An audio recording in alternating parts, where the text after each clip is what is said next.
인생의 고난을 많이 겪어본 사람들은 사람들을 의지하기보다 뭘 의지하느냐? 하나님을 정말 의지하려고 노력을 해요. 그래서 진정으로 우리 인생을 되게 하시는 것이 하나님이다 하는 것을 깊은 곳에서 느끼게 되죠. 자, 그래서 오늘 이 말씀 외에 시편 146편 3절과 4절에서도 시인은 뭐라고 고백하느냐? 인생을 이렇게 고백합니다. 같이 읽어보겠습니다. 시작. 귀인들을 의지하지 말며 도울 힘이 없는 인생도 의지하지 말지니 그의 호흡이 끊어지면 흙으로 돌아가서 그날에 그의 생각이 소멸하리로다. 할렐루야. 위에서 등장하는 시인이 수많은 세월 동안의 아픔을 경험한 다음에 고백이 뭐냐? 진정으로 인생의 도움은 사람에게 있는 것이 아니라 하나님께 있다. 이거를 뼈저하게 고백하는 거예요. 이 고백이 우리의 고백 되시기를 축원합니다. 하나님 내 인생을 이끌어가고 하나님 우리를 붙드신다는 거예요. 이거를 고백하고 있어요. 이 시편의 기자만이 아니라 잠언서의 기자도 뭐라고 말씀하냐면 잠언서 29장 25절에 보니까 이런 고백을 해요. 사람을 두려워하면 어디에? 올무에 걸리게 되거니와 여호와를 의지하면 안전하리라. 할렐루야. 정말 우리 인생에 살아가는 삶에서 승리를 경험하려면 하나님께 중심을 드려야 되고 하나님이 내 마음을 아시는 것을 알고 그분 앞에 나가는 것이 맞습니다. 오늘 배경에도, 오늘 본문의 배경도 하나님의 인지하심을 영원히 찬양하는 본문이 나와요. 그리고 오늘 본문의 시인은 뭐라고 하느냐? 너무나 힘에 겨운 삶을 살아갔다는 거예요. 너무나 진퇴양난, 너무나 고난 속에 있던 이 환경 속에서 원수들을 향해서 이겼던 경험담을 오늘 우리에게 소개해주고 있는데, 그러면 그 힘든 시간들을 보냈던 시인은 뭐라고 표현하느냐? 고통이란 고통, 고통 가운데. 그러면 이 고통 가운데 이겼던 시인의 고백은 한번 들어볼까요? 시편 118편 5절에서 뭐라고 이 시인이 해답을 찾냐면 이렇게 고백합니다. 시작. 내가 고통 중에 여호와께 부르짖었더니 여호와께서 응답하시고 나를 넓은 곳에 세우셨도다. 할렐루야. 정말 고통 가운데 자기가 사람을 의지하지 않고 하나님께 나가서 울부짖었더니만 하나님이 자기를 넓은 곳에 세우셨다는 거예요. 이거를 그는 철저하게 고백하고 있는 것을 보게 됩니다. 그러니까 시인이 이 본문 속에 등장하는 시인은 한마디 말하면 뭐냐면 내가 고통 중에, 이런 표현으로 내가 고통 중에. 그러니까 시인의 마음속에는 무엇이 있느냐? 고통이 있다는 고통에. 근데 그 고통을 내가 풀 수 있느냐? 못 푼다는 거예요. 그래서 풀 수 없기에 사람에게 찾아갔어요? 하나님 찾아갔어요? 하나님 찾아갔다는 거예요. 하나님 나를 좀 도와달라고 그러는 울부짖는 눈물의 기도가 오늘 본문에 나오는 시인의 고백이었다 하는 것을 알 수가 있습니다. 그래서 이 시인이 고통 중에 해결받는데, 물론 이 본문 시편 118편은 보통 몇 가지의 배경사가 있다라고 학자들은 말을 합니다. 첫 번째 한 가지는 뭐냐면 어떤 학자는 속박과 재난과 위협 속에서 그 속에서 구원을 감사하면서 약속된 메시아의 구원의 완성이 이루어질 것이라고 하는 예표적인 부분으로 말씀한다 하는 말도 있고, 또 한 가지는 뭐냐? 다윗이 폭풍 같은 고통 속에서 왕위를 오르기 전에 고통스럽고 힘들었으나 그 모든 환경을 극복하고 이긴 다음에 등극하면서 왕으로 등극하면서 하나님을 높이고 찬양했던 그 하나의 시라고 하는 사람도 있습니다. 물론 본문에는 무엇이다라고 명확하게 하지는 않지만 분명한 한 가지 사실은 뭐냐면 본문에 등장하는 시인은 너무나 힘들다는 거예요. 너무나 고통 중에, 아파하는 중에 하나님 앞에 기도했던 이 내용을 보게 됩니다. 만약에 이것이 다윗에게 적용한다면 말씀이 어떻게 바뀌냐? 다윗이 고통 가운데 해결할 수 없어서 아무리 보아도 길이 보이지 않고 해결책이 보이지 않았을 때, 그때 하나님 앞에 나가 부르짖고 기도했더니만 하나님이 그 고통의 억압 속에서 이끌어 넓은 곳으로 인도했다는 거예요. 이렇게 적용되지요. 이 말씀을 우리에게 적용한다면, 나는 볼 때 해결할 수 없고 고통스럽고 힘들어서 그거를 해결할 수 없었으나 하나님께 나가 울부짖었더니만 하나님의 소리를 들으시고 우리에게 응답했다라고 하는 이 부분으로 적용할 수 있을 것입니다. 여러분, 중요한 것은 뭐냐면 고통 중에 승리를 경험하는데 여호와께 부르짖었더니만 하나님이 해결했다라고 하는 이 고백을 우리에게 알려주고 있습니다. 여러분, 사람보다 여호와를 향하여 나아가 그분을 통하여 응답받는 역사를 경험하시기를 축원합니다. 그래야 또다시 위기를 만나면 하나님을 찾게 되는 거죠. 이것이 뭐냐면 오늘 시인에 나오는 이 모습이라고 하는 것을 알 수가 있습니다. 그러므로 큰 위기를 만나고 문제를 만날 때 사람이 아닌 하나님을 바라봐야 돼요. 그것이 해답이고 정답인 것이죠. 그렇게 우리에게 요구하고 있어요. 그러면 이렇게 사람이 아닌 하나님을 찾아갔더니만 하나님이 무슨 은혜를 주었느냐?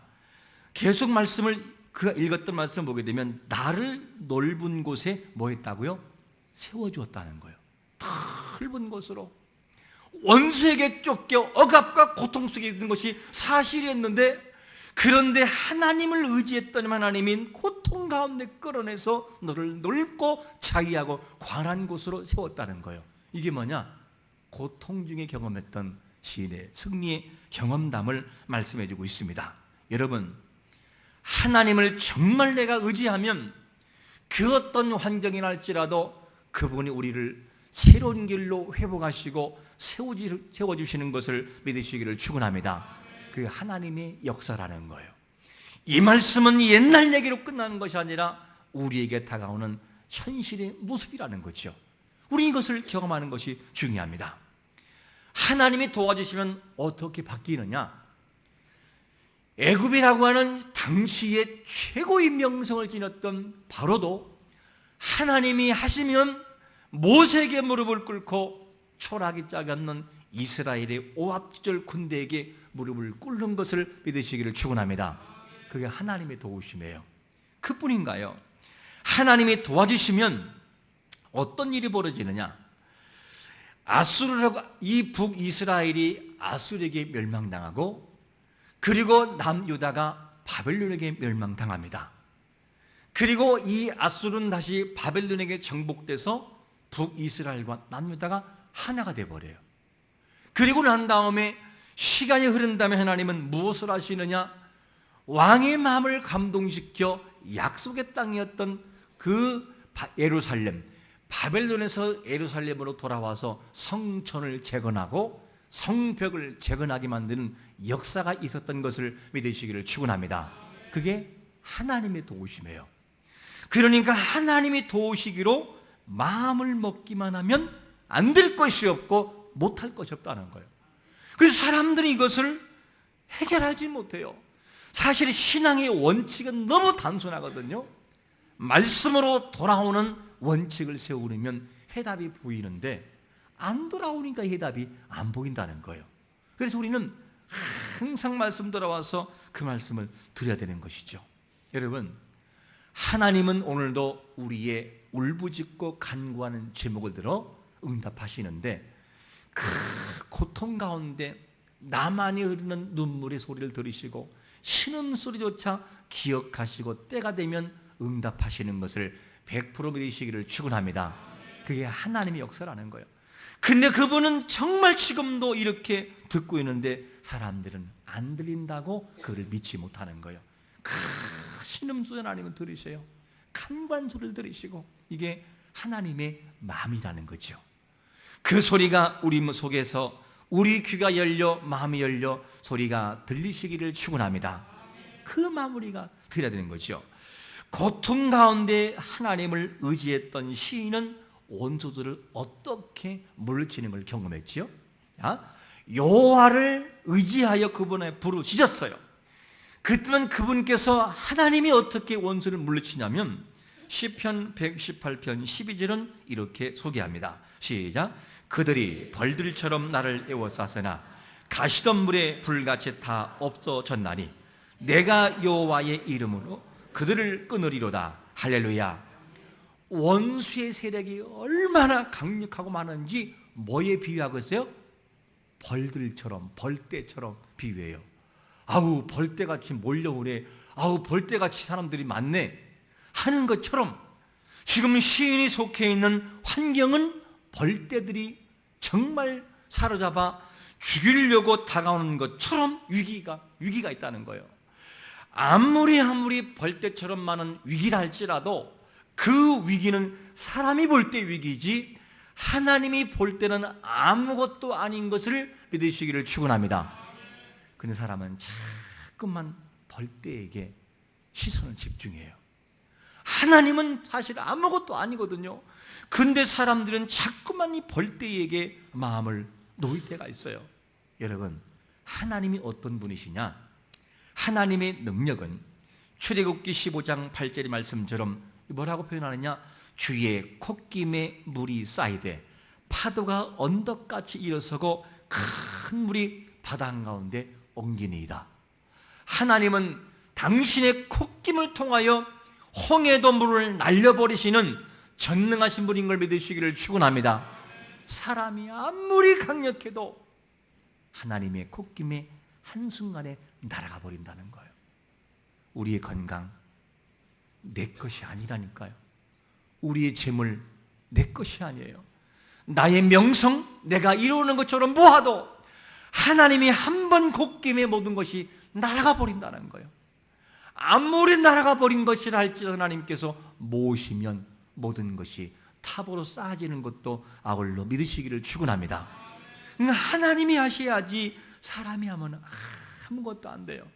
이것을 우리는 잊지 말아야 되는 거죠. 그래서 시는 뭐냐면 하나님을 정말 의지하고 나아갈 때 모든 것이 가능하다라고 하는 이 사실을 말하고 있어요.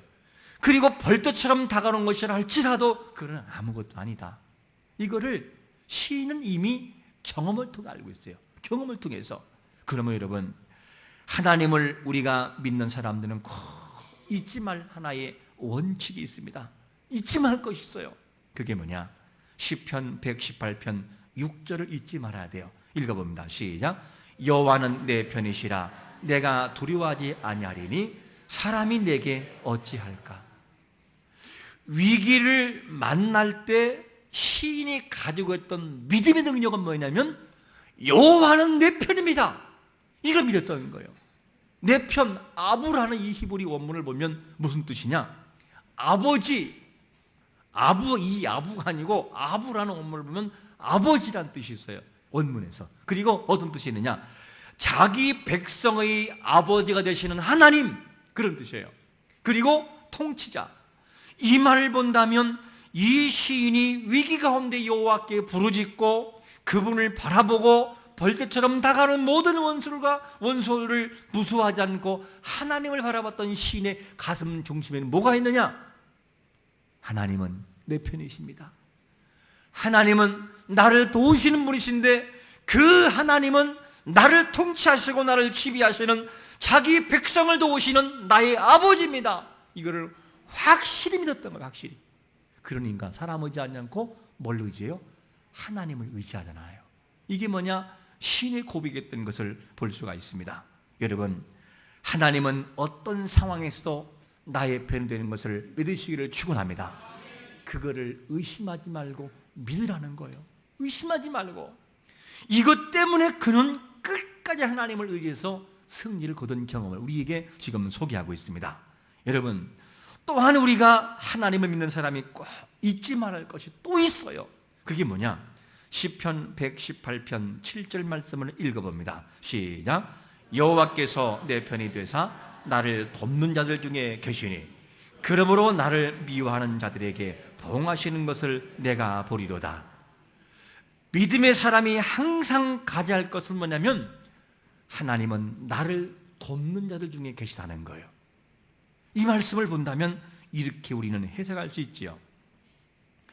하나님은 우리가 느끼든 못 느끼든 하나님의 그 도우심과 하나님의 인도하심이 나에게 느껴지든 못 느껴지든 하나님의 손길은 지금도 계속해서 우리에게 다가오고 있다는 거예요.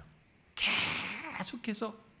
그러니까 우리가 의심할 때도 하나님은 지금도 도움을 주고 있고, 우리가 하나님이 정말 계신가? 라고 마음이 의심이 생기는 순간 하나님은 계속해서 생명의 내를 부어주고 있고 호흡을 연장하고 있고 우리의 피가 순환하도록 우리를 도우시고 있고, 피가 응고되지 않고 그 피를 어떻게 적당껏 섞어서 보내는 작업을 하고 산소가 뇌까지 공급되고 말을 하게 되고 느껴지는 이 모든 것은 뭐냐면 하나님은 지금도 쉬지 않고 우리를 향해 부어오고 있는 것을 믿으시기를 축원합니다.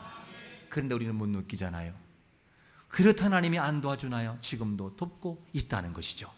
그 우리는 항상 이것을 기억하는 것 중이에요. 그랬구나. 하나님 나를 돕고 있었구나. 나를 사랑하고 있었구나. 나를 도우신 분이 하나님이었구나. 이거를 가슴 깊이 느껴야 돼요. 쉬는 거를 잃어버리지 않았어요.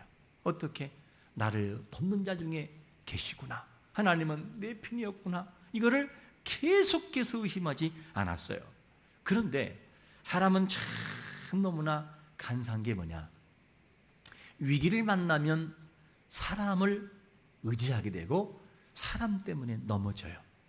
열왕기상 19장 이하를 보면 이제 이 엘리야가 바알 신들과 싸우고 아세라 신들과 섬기는 선지자와 싸웠어요.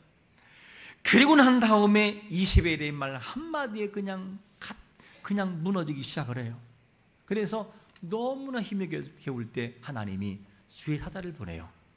그래서 엘리야를 도와주는데 물도 먹게 하고 떡도 먹게 해요. 그리고 힘을 얻어 하나님의 영광을 위하여 남은 생애를 위해서 어디로 가느냐? 호렙을 향해 그는 걸어가요. 호렙에 이르렀을 때 하나님이 그 가운데 지나가셔요. 지나가시면서 하나님이 질문하는 질문이 있어요. 엘리야야, 네가 어찌하여 여기 있느냐? 그러면서 질문하세요. 이 말이 무슨 말이죠? 네가 앞으로 사이에 감당해야 할 사명이 아직 남아있는데 어찌하여 좌절하고 낙심하고 거기에 서 있느냐? 그러면서 질문하셔요. 이때 이 소리를 들었던 엘리야는 하나님 앞에 뭐라고 말씀하냐면 열왕기상 19장 10절은 이렇게 대답합니다. 시작. 그가 대답하되 내가 만군의 하나님 여호와께 열심히 유별하오리. 이는 이스라엘 자손이 주의 언약을 버리고 주의 제단을 헐며 칼로 주의 선지자들을 죽였음이오며 오직 남았거늘 그들이 내 생명을 찾아 빼앗으려 하나이다. 이것이 뭐냐? 하나님, 힘들어서 그래요. 내가 사실은 열심히 있는 사람이에요, 하나님. 그런데 하나님, 나만 남았어요. 지금은요 다 무너지고 하나님을 믿는 사람들이 없어요. 어떻게 해요? 그러면서 좌절 속에 있는 것이 엘리야의 영적인 상태였습니다. 이런 상황에 놓여 있을 때 엘리야의 마음은 나만이고 하나님은 뭐냐면 아니라는 거예요. 엘리야야, 아니다, 아니다. 그러면서 너만 있는 것이 아니라 반드시 너와 함께하는 무리가 있다는 거예요. 그러면서 뭐라고 하나님이 소개하느냐? 엘리야의 중심 속에 이 말을 던져요.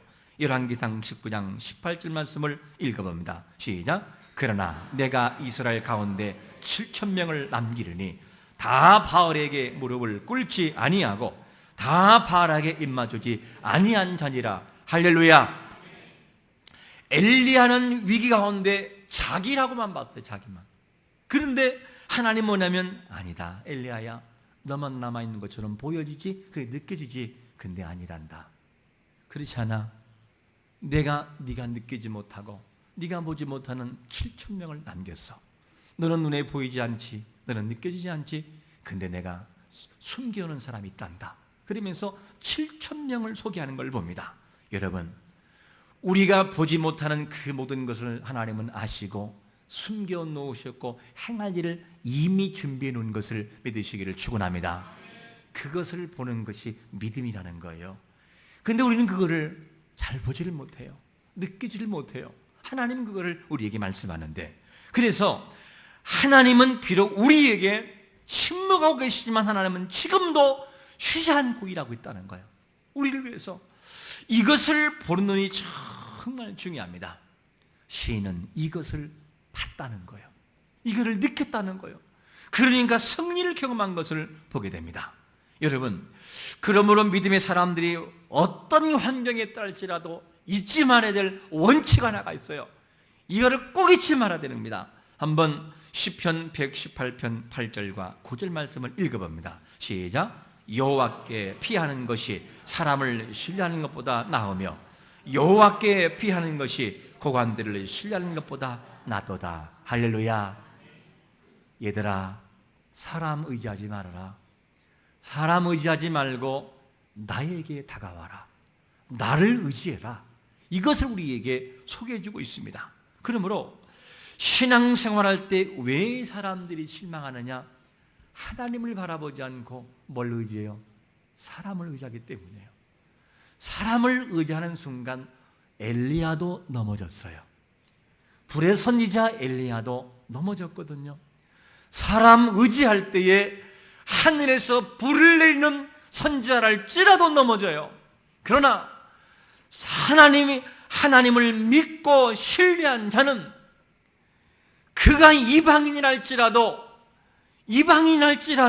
계책을 받는 연인이랄지라도 하나님을 바라보고 주님을 바라본 자들에게는 응답이 주어지는 것을 믿으시기를 축원합니다.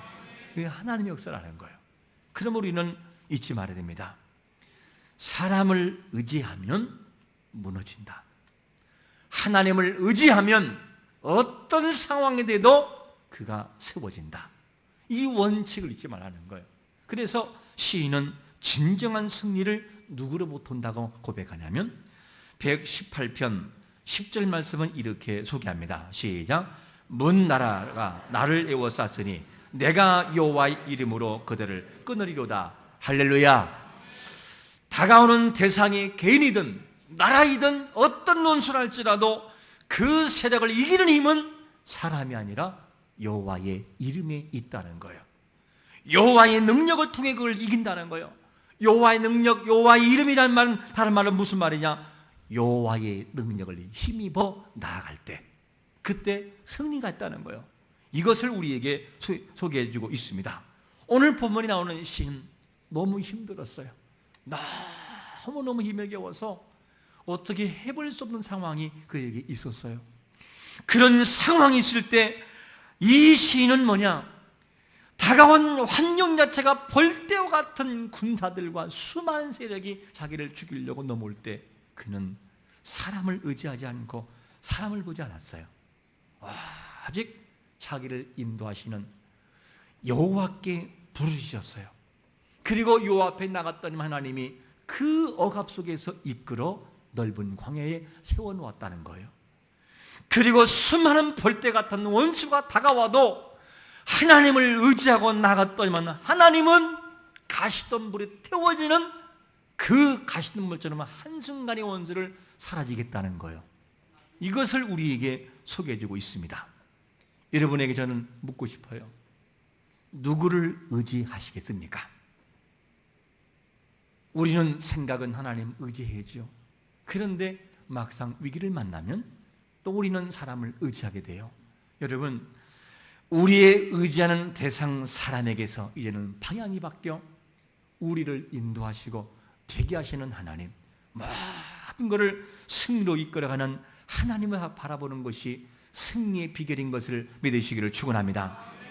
하나님이 나를 돕는 자 중에 계신 것을 바라보고 사람이 아닌 하나님만 바라보는 성도가 되시기를 예수 그리스도의 이름으로 축원합니다.